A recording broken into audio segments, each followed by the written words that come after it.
चलो एक चीज़ देख के अच्छा लगा कि जो ये मदर्स आई हैं ना, अविनाश की मम्मी हो गई, ईशा की मम्मी हो गई, इनको है समझ कि इनके बच्चों ने गलतियां की हैं। और चाहत वाले मैटर पे अविनाश और ईशा दोनों की मम्मी बैठ के दोनों को यही कह रही हैं कि अविनाश की मम्मी शुरू करती हैं कि ये जो चाहत वाला मैटर है ना, जो आप दोनों ने अरफीन के लिए बोला था, अरफीन के साथ जब वो बैठी थी, वो गलत था, वो कहीं ना कहीं बहुत गलत दिखा था। तो फिर ईशा की मम्मी भी बोलती है हाँ, चाहत के लिए आप लोगों ने जो भी बातें की हैं वो वाकई में गलत दिखी हैं। लेकिन फिर वही होता है ना, अविनाश ये एक्सप्लेन करने की कोशिश करता है कि आंटी इस घर में होता है, सब कुछ ना कुछ बोलते रहते हैं एक दूसरे के बारे में।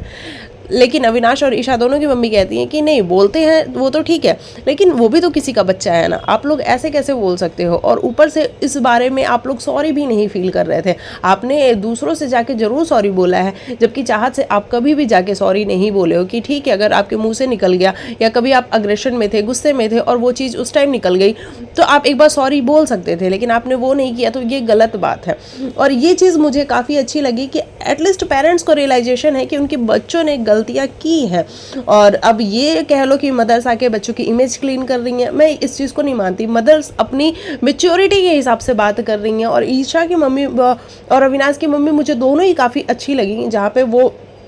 अपने बच्चों की कमियों को भी बता रही हैं, अपने बच्चों को बैठा के कि बेटा तुम यहाँ पे गलत थे और तुम अगर एक सॉरी बोल देते तो वो तुम छोटे नहीं हो जाते। और चाहत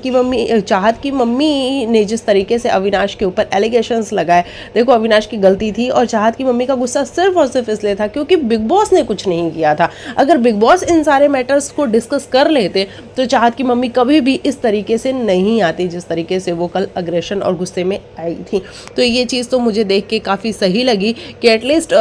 जो पेरेंट्स हैं वो अपने बच्चों को बता रहे हैं कि बेटा यहाँ तुम गलत थे, यहाँ तुम सही थे, तुमको यहाँ पे सॉरी बोलना चाहिए था और यहाँ पे चीज़ें ऐसी नहीं करनी चाहिए थी। क्योंकि चाहत भी किसी का बच्चा है और उसके पेरेंट को भी बुरा लग सकता है, और वही बुरा आंटी को लगा था, चाहत की मदर को।